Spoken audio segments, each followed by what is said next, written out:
Good morning. Thank you so much for joining us for this live Q&A on behalf of Ivy Brain Tumor Center. Today is International Day of Women and Girls in Science. So on this special day, we have put together some of the brilliant minds and female staff members over at Ivy, and we're going to talk about some of the challenges that they faced on their journey and how we can overcome some of those barriers that have led women and girls in science to maybe feel left out of the industry, and how we can work together as a community to change that. So to kick things off, if you guys could each go over what you do for Ivy, we'd love to know your names. And for you, Dr. Mehta, if you could talk a little bit about what exactly Ivy does for anyone who doesn't know. Sure. Hi, I'm Shwetal Mehta. I am an associate professor at Barrow Neurological Institute, and I'm the deputy director of the Ivy Brain Tumor Center. The Ivy Brain Tumor Center was established about a year and a half ago through a very generous philanthropic donation from the Ben and Catherine Ivy Foundation and the Barrow Neurological Foundation. Our center is one of the largest phase 0 clinical trials program in the world. And what our center does is, and our mission is to make sure that we expedite the drug discovery program for brain tumor patients. The biggest challenge for brain tumor patients is that there are no really good drugs that work for these patients. And the biggest problem is that you don't even know whether the drugs are working or not, because whether the drug's reaching to the brain or not. So our goal is to expedite this process, give patients within 10 days of their surgery, they would know whether the drug is actually working for them or not. Wow. And if it is not, they can move on to other trials, because time is precious for these patients. That's amazing. We'd love to meet you as well. Hi, I'm Costanza Lo Cascio. I'm a PhD student at the Ivy Brain Tumor Center, where I study treatment resistance mechanisms in malignant brain tumors in Dr. Mehta's lab. Awesome. I'm Jaclyn Garcia. I'm a nurse navigator at the Ivy Brain Tumor Center, and my role is more of a support aspect in general and help support the brain tumor patients. Wonderful. What does it mean to you each to have a day like this, acknowledging and celebrating women in science? I think it's fantastic. I'm so grateful that I'm here witnessing this, and such an opportunity for women and other girls out there who are really interested in getting into the STEM field and being interested in science. Same for me. It's a fantastic opportunity also being in a younger generation of scientists, and I look forward to things getting even better in the generations ahead of me. Yeah, I feel like as a society we've come a long way over the years, but I still think there's motions to be made, and I think this is a start for it, so it's very exciting. Dr. Mehta, how long have you been in the industry, from when you even started pursuing your degree? Yeah, it's more than 20 years now, actually, in me being in science and in research. And it was fascinating. The first time I got involved, just extracting DNA, that was fascinating. You know, that was a basic thing, to now we've come a long way, where we can actually do clinical trials and identify drugs that work for brain tumor patients. How much have you seen things change for women in the industry? And one thing I also want to know is, when you were starting out, did you really feel like, wow, there are not many women around me? Could you feel the impact of that? I did a bit. I think biology wasn't a field, at least starting out. We had a lot of women in biology, but definitely other STEM fields like engineering. That is a big problem, where you have fewer and fewer women starting out. The other thing that I feel that wasn't there were that many female mentors. So we had a lot of PhD students, a lot of postdoctoral fellows, but not as many female scientists who are leading the labs. And do you feel a difference now? For sure, it's changing. I think this needs to happen more. We need to have more and more women represent, but it's definitely different than when I had just started. And for you, Costanza, I mean, she mentioned just a couple minutes ago that there weren't a whole lot of mentors when she was starting out, but now you have her as a mentor. How much do you think that means to you on your journey? How does that help you? Well, being at the beginning of my scientific career, it's of great importance to me. because I'm learning how to be a scientist. That's what a PhD training is all about. So to have a female mentor where I see her lead a lab, lead people, men and women, have a family, work-life balance, these are all things that I ask myself moving forward, how will I deal with those issues which maybe prevent women from becoming professors in science. So to have her as a mentor is extremely important for my scientific growth. And it's also, you know, when I have my own doubts and fears, I know I can go talk to her, and she's been through those same problems. So then I learn how she's faced them, and she's a huge inspiration for me. Obviously, the work-life balance is so tough for women in any industry who are trying to raise a family and continue their careers. But I feel like in what you guys do, it really is so tough, especially when you're seeking such a high level of education. You have these difficult schedules to keep. For you, have you seen that in nursing where women go through all this school and then they're like, well, I want to have a baby. What do I do? Yeah. How big of a challenge is that when women are trying to find that balance? You know, I have two different perspectives on that, because when I started as a nurse, I was working 12-hour shifts, and you do 3 days a week standard with 4 days off. And for those 3 days that you're working, you're non-existent to your family. Yeah. You're basically, you come home, it was like you kiss your family goodnight, and you go to sleep, and you get up the next morning and you're back at it. So finding that balance there was very different than what I'm trying to find in my balance now, where I'm in a Monday through Friday job where it should be 8 to 5, but that doesn't always work out that way. You know, the important factor for me is, did I address all the issues that I needed to address for the day? And that's where I find comfort in my job. So being able to spend time with my family, being able to make sure that I did a good job throughout that day, and making sure that, you know, my family's healthy and they have all the things that they need is a bit of a struggle. And I don't get it right every single day, but you just kind of keep coming back to it and trying again. So.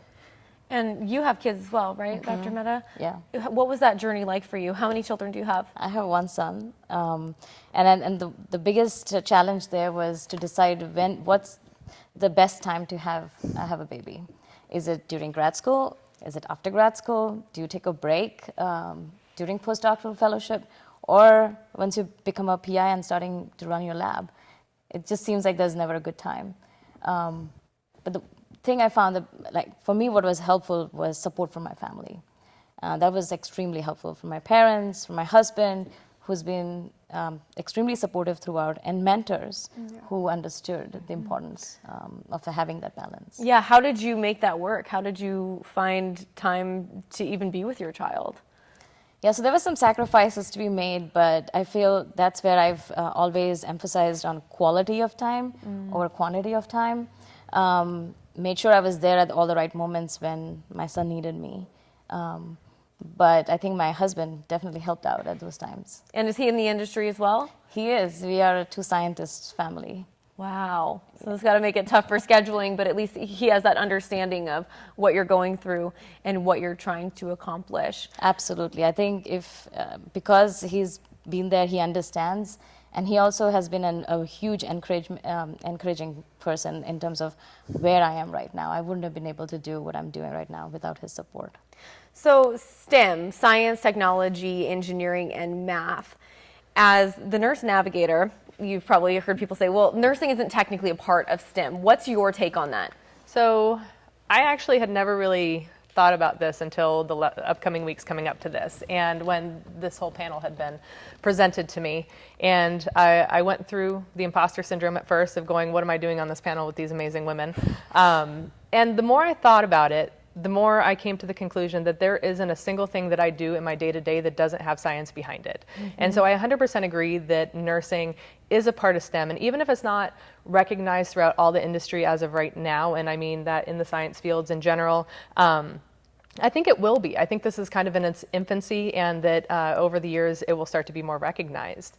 You know, I kind of posed the question to different people. My husband is actually an engineering student, and I asked him the question first. I came home and I was like, what do you think? And he's like, you know, he goes, it isn't technically recognized. He goes, but I definitely think it should be. And as I posed the question to more people, I found that nurses definitely consider themselves a part of STEM.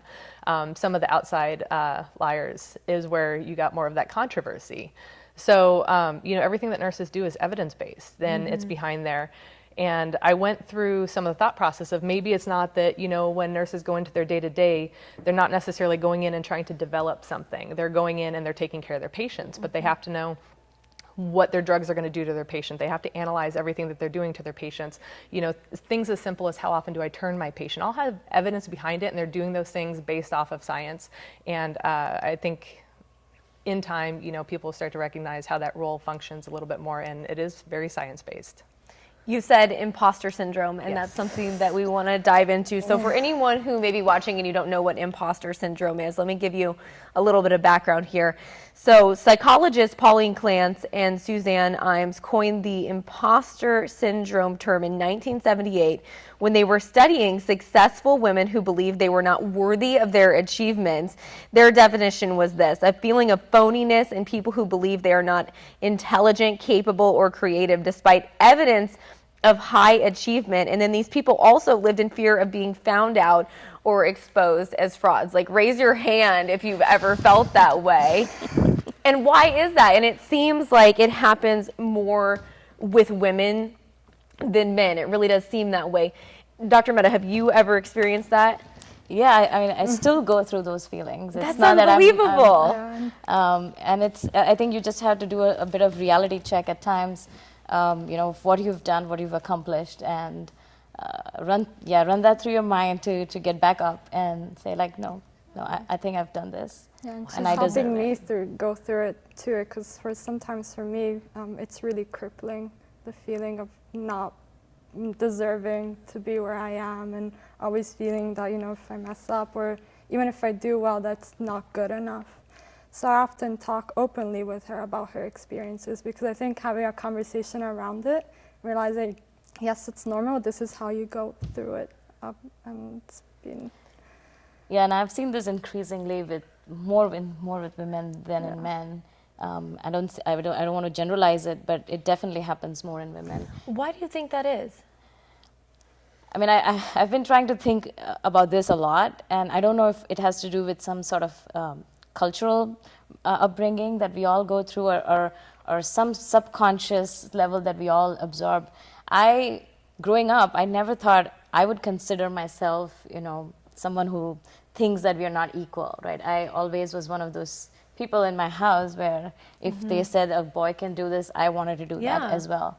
And so now, when I'm rising up in my career, I always have this feeling going, you know, that I probably don't deserve it.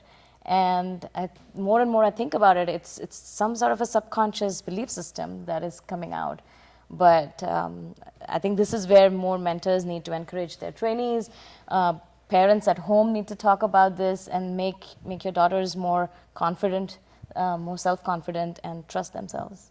Do you feel like it's harder as a nurse to overcome that? Because, you know, like you were just talking about, oh, well, we aren't doing research with this, you know, certain outcome that we're seeking every day. Do you feel like you get caught in like a comparison trap ever?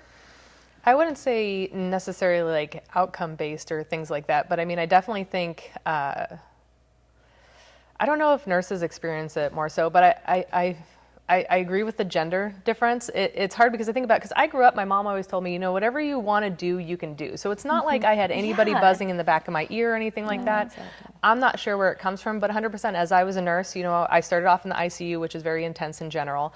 And I started to, they approached me about becoming like a resource, which is like an acting charge. And I was like, I've only been here a couple of years. Like, what are you doing, you know? Yeah. And it was one of the things that I was like, well, I'm not going to turn it down. So I'm just going to get in and I'm going to do it. And, you know, fake it till you make it, right? You know? So, you know, but what I found is that nurses were coming to me. They were looking to me for resources. And so that kind of built up my confidence of going, you know what, I know what I'm doing. I am a good nurse. And reminding yourself of that, you know, was important. So I'm not 100% sure where it lies. It really does seem like, you know, you all three kind of said like you seek the mentorship to overcome it, and it's like you have to make a checklist of why am I qualified for this? Why am I good enough for this? And being able to remind yourself of what you've done and really how valuable you are to your team as well. It's like sometimes we as women, I feel like, don't give the pat on the back. But why aren't we seeking it out? I know. You know, I mean, and so why is it that somebody had to come to me? Why wasn't I going, you know what, I want to be resourced, you know, I want to do this, you know? And I'm finding as I have those good mentors, I'm getting more confident in that and able to come and say, this is something I want to do, you know, and able to do it. And while, you know, we're saying that at home, none of you ever felt like there was oh, you're a girl, you can't do that when you grow up. But you know, in our society, there is kind of still that undertone. Yeah. And there was a recent stat article where it highlighted this research that some MIT researchers went out and did on the grants, the money, the funding that people can get, women can get when they're doing the type of research that you do. And men were more likely to get the funding than women. And one of the things that really stuck out in that article to me was that the people giving the money would be more likely to talk about a man's ability to succeed and why this would succeed, why it would be a good investment for them. And then when it came to the women, they would want to focus on why it would fail. And so I think that when you look at why do we feel this way? Well, that's probably why.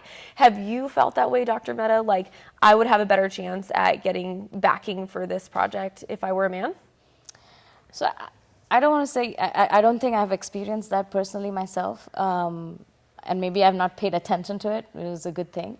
I feel I want to work on myself more to make sure I don't get caught in that.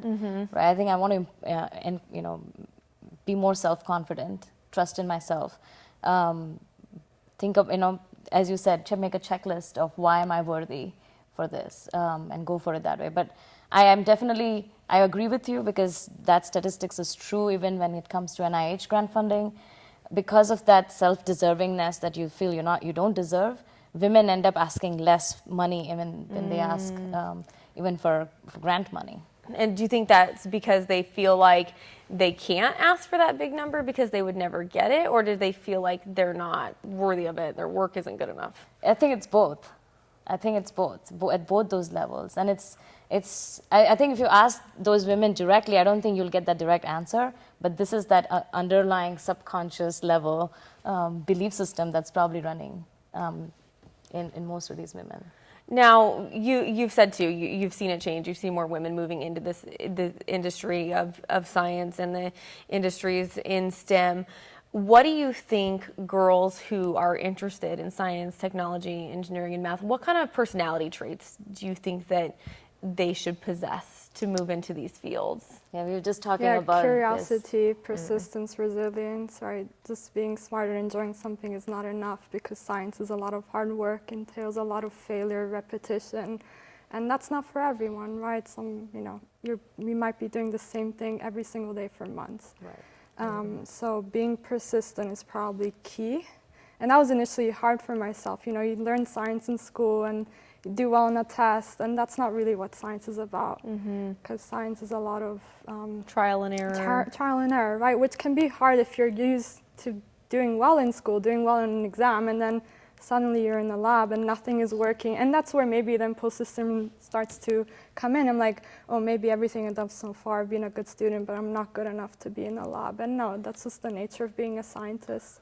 So I think embracing failure is key, and obviously passion is a must. Passion, curiosity, and persistence. I think these would be the key. It's the thrill of scientific discovery as well. And with respect to what we do is like the implications of our work as well. Leaving the lab every day knowing that we have to do better, that there's patients dying from this devastating disease, and that's really what motivates me to go to work every day, despite all the difficulties inherent in our job. When you think about the significance of what you're doing, and you say when you go home, you're thinking about these patients, how do you shut that off? It's kind of going back to that work-life balance question. Do you ever shut it off? So I do have my interests outside being of the lab, and that's healthy, right? Because we're dealing with a difficult disease. And being at the Ivy Center, we actually see a lot of patients. Even as a scientist, I have a lot of contact. So I don't necessarily shut it off because to me, that's my most important reminder of why am I doing this every day.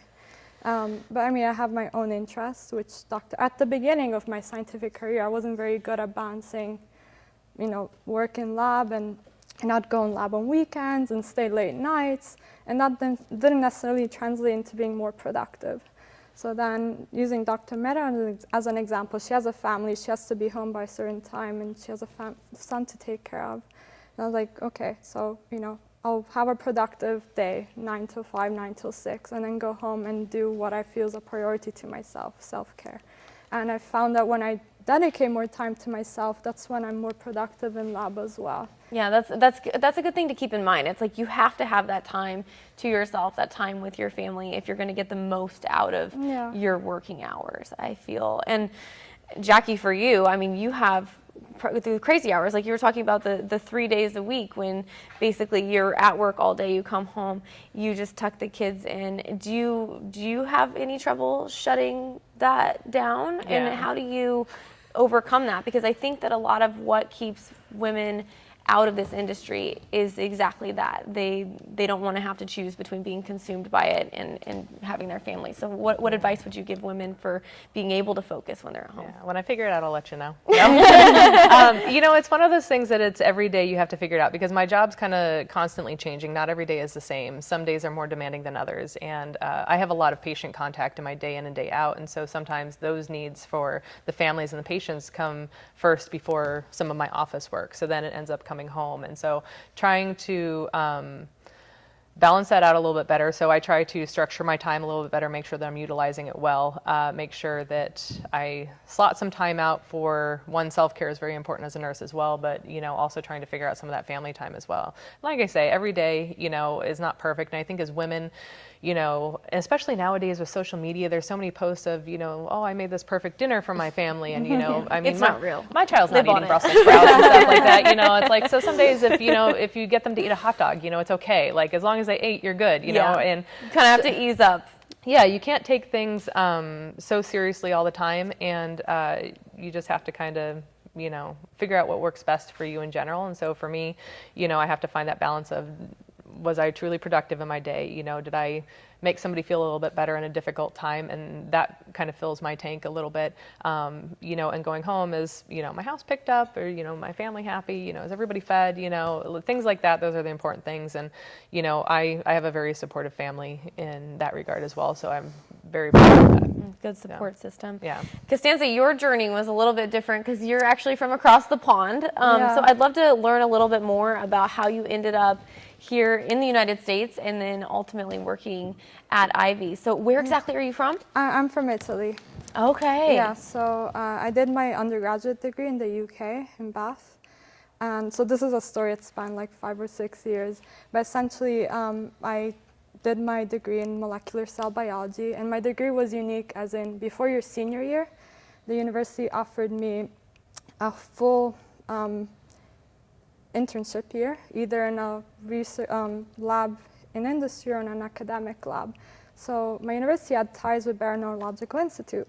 So at the time, you know, I was like, okay, I'll see what I can get. And I applied to intern in Dr. Shwetal Mehta lab just when she started up her lab. So it was 2014, I believe. So I interviewed with her, and it didn't go too well, but not because I didn't know what her lab was about, but because of my self-confidence issues. However, despite that, I was really nervous, and she looked past that and gave me a chance. And I was getting rejections in most other places because I didn't have a lot of lab experience. But again, she looked past that, took me in when she had just 2 other people in the lab. And I'm really grateful for that experience because I saw her, you know, fight for grants, for funding, see what it's like to set up a lab because, you know, I don't take anything for granted now. Like, how is a lab born, essentially? And I saw that with a female mentor, right, and all the struggles that comes with that, family, etc. So then after that year was over, we had a great time. I went back to the UK, finished my degree, and in the meantime, Dr. Mehta received a big grant from the NIH. And at that point, she proposed me right before I was ready to graduate. I already had wanted to do a PhD, so I was looking, where should I do that? And she told me, look, if you're happy to come back, I'm more than happy to take you as my first graduate student. So at the time, because I have family back in Europe, right? So I was considering, do I stay back in Europe closer to home? Or do I go across the pond and go work with a fantastic mentor? Because ultimately that's what made me come back, is her mentorship, her support, and the fantastic science we do at the Barrow, all the resources, patient samples that I wouldn't have access to anywhere else. So in a way, it was a huge personal sacrifice for me, and this was before the Ivy Center was established. And I know now, 4 years into my PhD, that I definitely made the right choice. And again, I believe that in a PhD, mentorship is even more important than the project itself. I love what I do, but I love what I do also because of who I'm being supported by. What did you see in her that made you want to bring her on board into your lab, even though she didn't have that lab experience that most people would be looking for? Yeah, so one of the letters from her referees had mentioned that overlook her shyness, her timidness. She's a great student, and I want to make sure that you do consider her academic achievements. And since I was looking into an undergraduate, I was not expecting her to come start doing experiments right away in the lab. What I was looking for is somebody who's going to be passionate about doing science. And I thought from that letter, at least, I was able to judge that that was true. And I thought this was also going to be an opportunity to mentor somebody into, gaining more confidence in herself.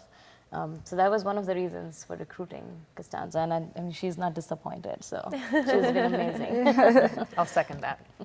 And Costanza said, she got that firsthand experience of seeing how a lab is born, and with you at the helm, how is a lab born? So if this is some little girl's dream is to follow in your footsteps, what can they expect in that part of the process? So yeah, I think she saw me go through one of the toughest times in terms of setting up a lab, because you're on your own.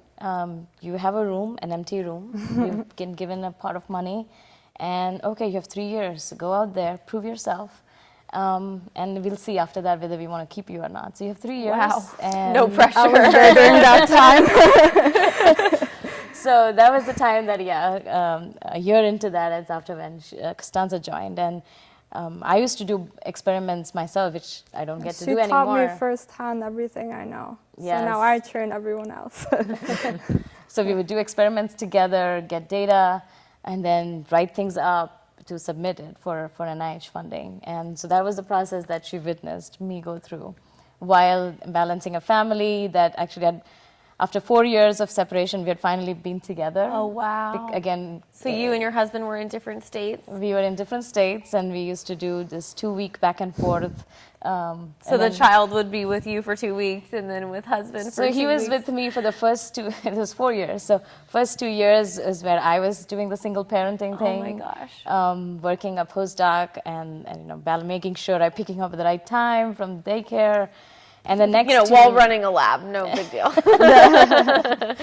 And the other 2 years is when my husband was keeping my son, because he said, go find a position when you're interviewing. I don't want you to be worried about him. And so he took care of my son. So that was the tough part. So how many years of school does it take? And what do you think are some of the things that women experience in the schooling part of this journey that may lead them to say, you know what, maybe this isn't for me, maybe I can't handle this, maybe I'm not smart enough? What do you think some of those challenges are? I think the family life balance, work-life balance is one of the biggest problems. And again, the way society expects you to do certain things. It's a woman's role to be the homemaker. Yeah, like, I'm not married yet, I need to focus on that. But beyond that, I think there needs to be a change with the academic environment too, meaning that, you have to work long hours in the lab, you have to work weekends. If you're not in lab like 15 hours a day, you're not productive. So I think that has to, and it is changing. It is changing, which is where finding the right environment and the right mentor that, provides that positive environment, healthy work environment is important too. When you say the right environment, when people are making these choices for where they're going to go to school, what should they be looking for when it comes to finding that right environment that's going to help them Are the people stay happy? What do they say about their mentor, right? Those kind of things, I think. Yeah, I think finding the right mentor is the most important thing, I feel. How do you find that person? Is it one of your teachers? Is it someone in the community that you look up because you're interested in their field and you send them an email? Like, how do you find that right person that's going to help you, would you say? Well, when you guys interview for positions in labs and things like that, I mean, is it almost an interview of that person as well as it is for you? Of course, yeah, definitely. That's why I think the PI often leaves you alone with the lab members, like, go for lunch, talk to them one-on-one and see, and, people will be honest, I think, most of the time. Obviously, I've only worked in her lab, so I can't speak. Maybe when I apply for postdoc positions, I know what a good lab is like, so I'll be making comparisons. You mean postdoc positions at Ivy? I like what you're saying, though. So if there is a young woman who may be watching who that's their next step, is finding that lab they want to go into, or maybe if it's not even in the same field, but that next step, making sure that when you're looking for that internship or that first job, it's not just about, oh, am I good enough for them? It's like, what am I going to take away from this? Is this going to help me? My recommendation for students, even that I've mentored who are now looking to PhDs or med school, is like to look over just the prestige of a school or a lab. Necessarily, maybe a lab publishes really well in the top journals, but it is a very toxic environment. Not to say that all very successful labs are toxic, but to look over like, oh, I want to go in a lab that publishes in Nature, Cell, or Science. No, like, look out. Obviously, a lab has to be productive. That is important for your career, but to not just think, I want to go to an Ivy League just because. Yeah. The best lab to do what you love, because that's what one should do for a PhD, might not be at your dream school of choice. Right, and like you said, I did not could envision coming to Arizona from the UK. So. Yeah. So how important would you say then flexibility is on the journey when you're in school and then once you're out of it? I mean, it sounds like you had to be incredibly flexible with your decision making. Yeah. What do you mean by flexibility? Like just your willingness to not just say, oh, I have to go to an Ivy League, like being so tied to an idea that could be bad for you, and then being willing to say, you know what, that's actually not what's best for me. Your ability to kind of adapt. No, really important. Yeah, I think more and more of people talk about this. More awareness is out there. There's a lot of conversation. That is what needs to happen, is more conversation. And I feel people are getting there with the social media, with the networking that's out there, which wasn't there when I started my career. But I think people now have a lot more resources to seek out those mentors, find that right lab that's going to work for you. Yeah, what would you say those resources are for someone who is seeking a mentor or just trying to figure out, is this the right school for me? Is this the right lab for me? How is that approach best taken? There's a little bit of serendipity as well, right? Serendipity? Yeah, I mean, I me love that. meeting her was, not that that's everything. That plays a huge role in everything in life, and science especially. But I think the answer is quite hard. Yeah, I don't know what the right tools would be, but I think definitely because on the social media, even on Facebook, there are several specific groups that are focused on topics that you can be part of, and you would know about people who are within your field. That's a great way to at least start hearing about, who's the loudest person out there, or what are their views on topics, and that gives you an insight. Also start being an intern in labs as soon as possible. That gives you an idea. I mean, in the UK, you can start volunteering in the lab as soon as you start college, even as a high school student. That's unthinkable where I'm from. That's why my university offered me a full year to undertake an internship in a lab, because we don't have that in the UK. Yeah. And then that makes you consider, okay, was I in a good lab? What was the mentorship like? Do I enjoy science or not? Right, what I was saying at the beginning, you're good at tests and everything, then you go into a lab and I can't do this every day, even though I'm good at it. So I think seeking out those opportunities as early as possible is important. And one should feel free to skip around different labs, or maybe try a different lab in the summer compared to the one where you intern throughout the school year. Learning what works for you. Yeah. I think that's a general life lesson, though, is just be open to all opportunities that present themselves, because you never know what you're really going to truly enjoy until you get into it sometimes. Yeah, that was my experience, right? Because I had no intention of really studying cancer biology. I was more interested in plant biology or microbiology, and then this opportunity, her blurb on the website sounded just really intriguing. I'm like, I'll try that. I've never considered that. So. And you talk about serendipity, and sometimes the opportunities that are best for you and that are going to excite you the most, you don't even know exist yet. So No, definitely. you That's kind my of whole have nursing that. career. Yeah. It's fun though, because you get to see like, okay, I've put in all this hard work. How does that match up with these opportunities that are coming to me? I'd love to know what you each think still needs to change for women to have more success in science. And Jackie, we'll start with you. You know, I think honestly, just kind of fostering things from a young age. You know, exposing people to more science, and you know, I mean, if you go to, you know, even at like the juvenile level, when I used to go toy shopping around Christmas and stuff like that, you know, in the boys section was all the science kits and lab stuff and da-da-da-da, you know, it wasn't in the girls section, you know. Yeah. And so I think being open to, you know, presenting that to your child, let them see what they have fun with, you know, and really just kind of opening all opportunities for them to see what their interests really lie in. Because if you put them into certain categories and they never get that exposure, then you never know what would happen. So Yeah. Yeah, and I think moving up the ladder is where you start losing women, and you can see that you have a lot of female students at the bachelor's level and the master's level, PhD level too. But then as soon as you start going up the ladder in leadership roles, that's where you start losing women. So I would like to see more encouragement towards that, like maybe more exposure to what that role looks like, more mentors who can support women to get into that position.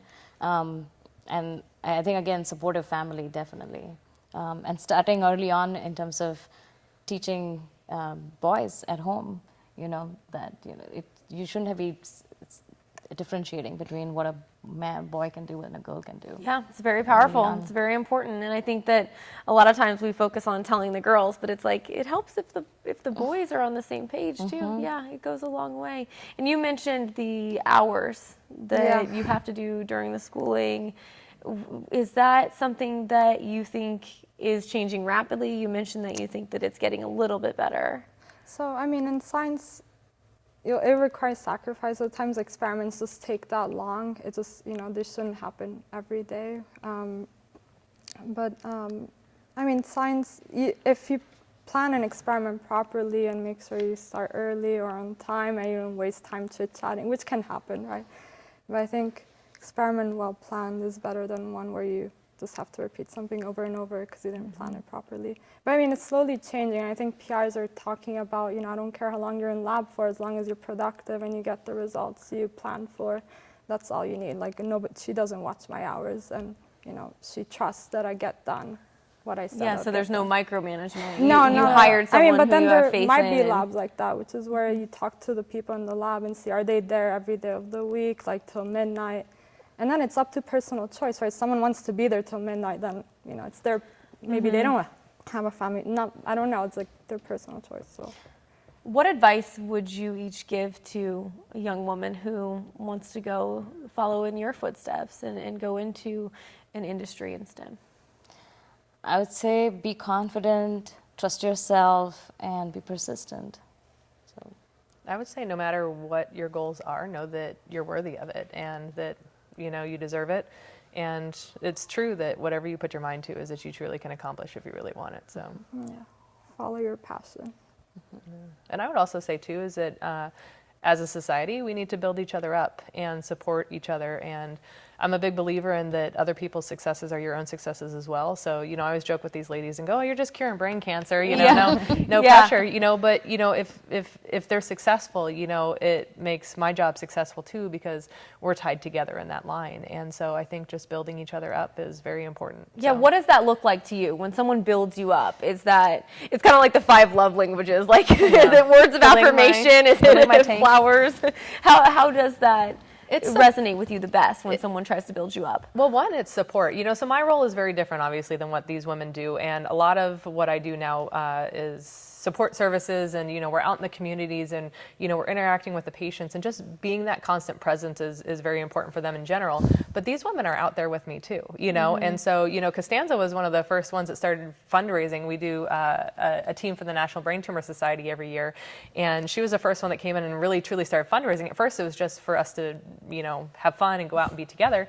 And so just us being behind each other, supporting whatever it is that we're doing, you know, and we do functions together and we're talking about the things that they're doing and just going, you know, that's great, it's amazing, you know, and giving input and feedback on things. I feel like, outreach is extremely important. So as to things that we can do better, like I talk to high school students when they come visit the lab or prospective undergrads, and I feel that's important, having that one-to-one conversation with someone who's like maybe younger like me or like at a postdoc level or professor level, and just talk to them about our experiences, because I feel like maybe their experiences are confined, especially like at high school in the science classroom.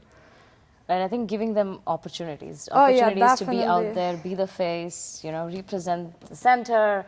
I think giving more and more opportunities like that is, I think, in my opinion, building them up, because now they get the sense of responsibility.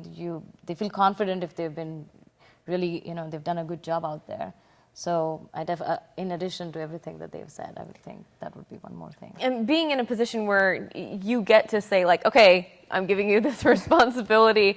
What is the reaction to that increase in responsibility? And do you see a difference in men and women? I definitely see a difference in men and women. Again, the confidence issue comes in, and the self-trust. Where men are always very confident and they expected this to happen to them. But that's not the case always with women.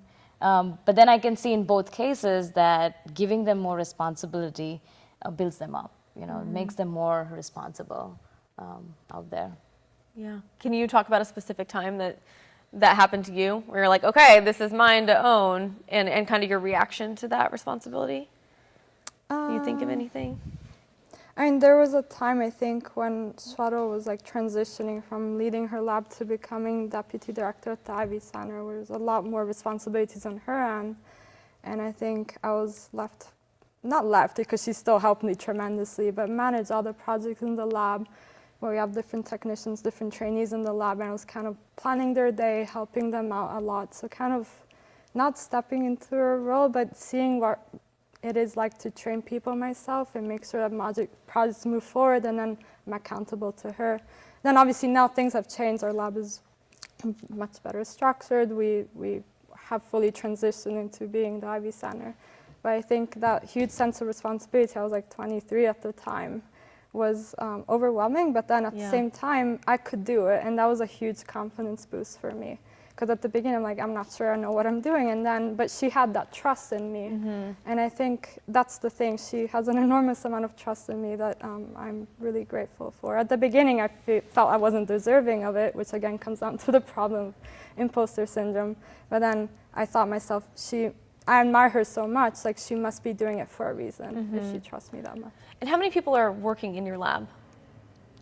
Right now we have about 20 people within the Ivy Center on the research end. Wow. Yeah. And then how often do you take on new people, and do you see more male applicants than female applicants? So we haven't seen that much discrepancy in the application at this level, especially the level where we are recruiting postdoctoral fellows and technicians. In fact, we are seeing more women coming in. Wow. At that level. And I think I was amazed when I was taking account. We have at the center more women than men at this moment. What do you attribute that to? Do you think it has anything to do with the environment, or do you think that speaks to the industry as a whole changing, or maybe both? I definitely think it's the industry as a whole changing. Women are seeking out these opportunities more than they used to. And because we were not biased, we were not looking at whether the applicants are male or female when we were hiring. It was purely based on merit, and because they go through an interview session that involves 4 other faculty members, everybody in the lab meets with them, and that's a joint decision whether we're going to hire somebody or not. Wow. And Jackie, for you, do you see it always seems like nursing is predominantly women. But I feel like there's like an opposite thing happening with nursing where I see more male nurses now. I think there definitely is starting to be, because when I started, it definitely was more female, just even in the unit that I worked in, and even going up there now, there's more men that are up there. And, you know, so I mean, I think just more people are being open to what the field truly is. Yeah, and what I the think that's possibilities exciting. are available for Yeah, them. definitely. And it's a great career. There's so much diversity within it that even if you start somewhere and you don't like it, there's so many different things that you can do. So as long as you have the passion behind it to help people, it's definitely a great career. Yeah, it seems like it's all evening out at this point. How do you think that that benefits everyone in the industry and the patients to just have that kind of equality? Well, I mean, I think having, you know, that balance there is important, because one of the big things with nursing is being able to connect with your patient. And so if you have more diversity there, you have more opportunities to connect with that patient, and that's where you're going to make your impact and be able to really get through to them, to help them through a difficult situation and make sure that they continue whatever lifestyle changes they might need to change after they get out of the hospital as well. So. I saw that we had a question coming through on the Facebook feed that was one thing that we already talked about, but I think Leah missed it, tips about overcoming imposter syndrome. And if you missed that yourself as well, Leah hopefully is still on here, but you guys talked about kind of making that list, that mental list of things that you've write accomplished. it down every year. Oh, yours is a physical list? So she makes me, I go down in her office and like, you know, not complain, but talk about how I'm feeling, because sometimes it really hinders my progress in the lab, because I'm thinking I'm not good enough. So she makes me, you know, at the end of each year, write down 10 things I've accomplished for the lab. So then I have that visual list, which I have to give back to her, right? So that helps me a lot. And that just showcases how much she cares as well. Go ahead. I was going to say, I think the big thing is just remembering that it's all in our own head, you know? Oh, yeah. And so if you can remember that and go, you know, this is why I'm here and this is why this is a responsibility that's put before me, it'll remind you, you know, that you aren't an imposter, that you're worthy of it. And Jackie, we have a question for you. Oh, if you wanted to add more, Dr. I was Mehta, just going to go ahead. say, like, you know, go back to the reason why you chose to be in this field. Like, go back to that passion, to the curiosity, and why you're there. Get fired up Get about fired it up all about over it. again. All right, Jackie, we have a question. Any tips on balancing your life as a cancer survivor? I'm a 32-year-old survivor of GBM, and then this patient starts to talk about how when you are a patient, you have the scheduled appointments, the scheduled treatments. There's all of that routine. And then what do you do after that? She said, for me, I had a massive amount of RT and HV, experienced side effects of my treatment, which affects employment, family, and relationships. So what tips would you give? There's a lot going on in that question. So, you know, one thing I would say is, you know, if you want to reach out to me personally, you know, we can talk about this in a lot more depth in general, but I would say just remember to prioritize things and know that there's certain things that it's okay to say that, you know, I just can't do this right now, and just balance things out that way and deal with the things that you need to get done at that point in time and what your priorities are. So, but like I said, feel free to reach out to me, and happy to kind of talk about things more in depth. You're so kind. All right, we have another viewer question here. What is your favorite part about your job at Ivy? So you guys can each answer that if you would like. So my favorite part about my job is also one of the most difficult things about my job. I'm a nurse for a reason, and it's because I love the patient interaction. And so I love getting to know the people that I work with, and I love getting to know their families and things about them. But, you know, we deal with a very difficult diagnosis in this field, and so that can make it extremely challenging as well. I would say I think I have two best things. One on the science side is that I get to work with and mentor some of the best people, amazing, you know, brightest minds at the Ivy Center, and ask difficult questions that need to be addressed.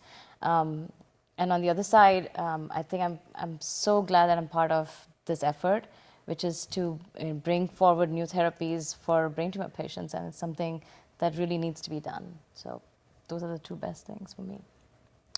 For me, it's being able to do science while being at the forefront of the reality of this disease, because often in a scientific lab, even when you study like a disease as GBM, you might forget or be faced like with the clinical reality of this disease. So I think being reminded of that every day and what I do is extremely important for me, even in the face of all the difficulties that come with, you know, failure in the lab. So.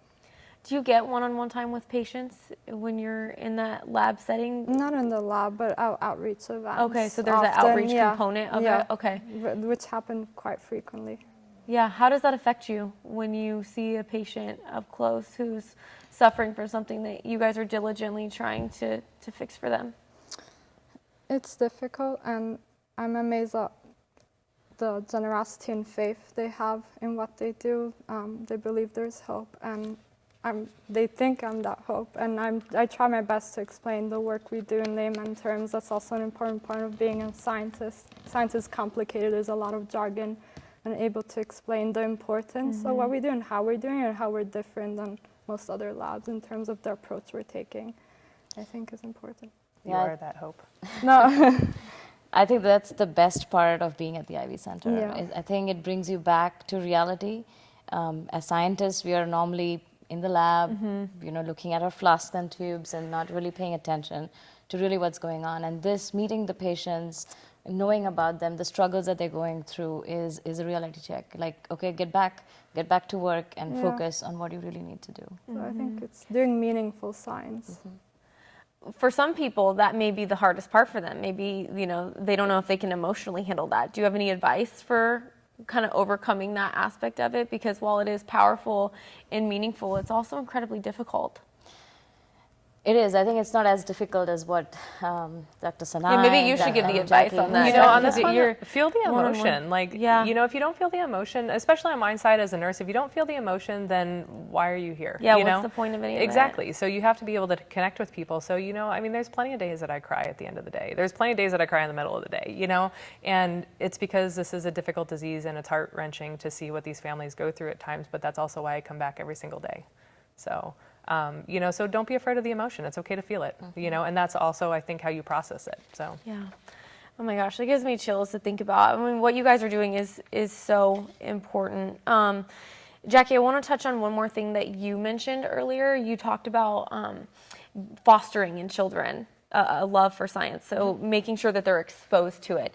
So I want to follow up on that by asking you, if they are exposed to it and they're showing that interest in it, what advice would you give as far as maintaining? Is it going to the science center? Is it working on science fair projects together? What would you say? Well, it could be all of those things. I mean, I have one daughter, and she doesn't seem to be too inclined when it comes to science in general. I mean, not that she's bad at it, but she doesn't seem to show like a ton of interest in it in general. But, if she did, it could be going to the science center. It could be, getting little experiment kits, because there's all kind of things that are out there. Even her schooling, she's 13 now, even her school does like a STEM program, so it's like just making sure that they can get involved in those activities that are out there. And I'm sure with everything that goes on out there nowadays, that there's plenty of like Facebook groups and things like that you could help to foster that love.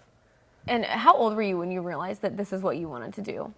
Around 16. 16, okay. And my high school's teacher was instrumental into getting me into biology, because I was more geared towards a career in medicine, which is what I see a lot of people who go through our lab want to be a doctor. And maybe they don't know that there's opportunities to do great, impact healthcare through science. So because I wanted to do medicine, I started taking more biology and chemistry courses at a higher level. And I met my high school teacher in 11th grade, and her passion was contagious. And I have to say that she's the one who opened up the door of the world of science to me. What did that look like for you at that time? Because if you're 16, you probably have a lot of other responsibilities, maybe a part-time job. How did you kind of hold on to that passion? So I did high school in Mozambique in Southern Africa, so I'd say it's very different to what a Western kid would go through. So I didn't have a part-time job there. Gotcha, okay. But I was living in the third poorest country in the world, and I saw that I wanted to help mankind somehow. And I held on to science because there's a lot of incredible doctors and scientists who are doing amazing things down there. And they're the ones who inspired me. To use science to make the world a better place, and just really be curious. I've always been a curious child. Before I knew I wanted to be a scientist, I wanted to be an archaeologist. So the curiosity was always there. It just slowly transformed itself into something else with time. But I'd say I literally follow my dreams. I have no aspirations of being a PhD scientist when I was 16. I enjoy this, I want to know how cells work, and I'll follow that. And what would you say to any parents who want to help their child continue to grow a love for STEM? Yeah, I think expose them to as many experiences in this field as possible, support them in terms of, taking them to science fairs or the science museums. I think more exposure is always better. As I know some of you saying, we didn't know this is what we wanted to do, but then the opportunity showed up, and then you realize, oh, this is fantastic. This is what I want to do. Yeah, and there's this whole world waiting for you, and now it's become your life and your opportunity to make a huge impact. Is there anything that any of you ladies would like to add before we go? You need more women in science. Stay curious, that's all. Stay Follow curious. your dreams.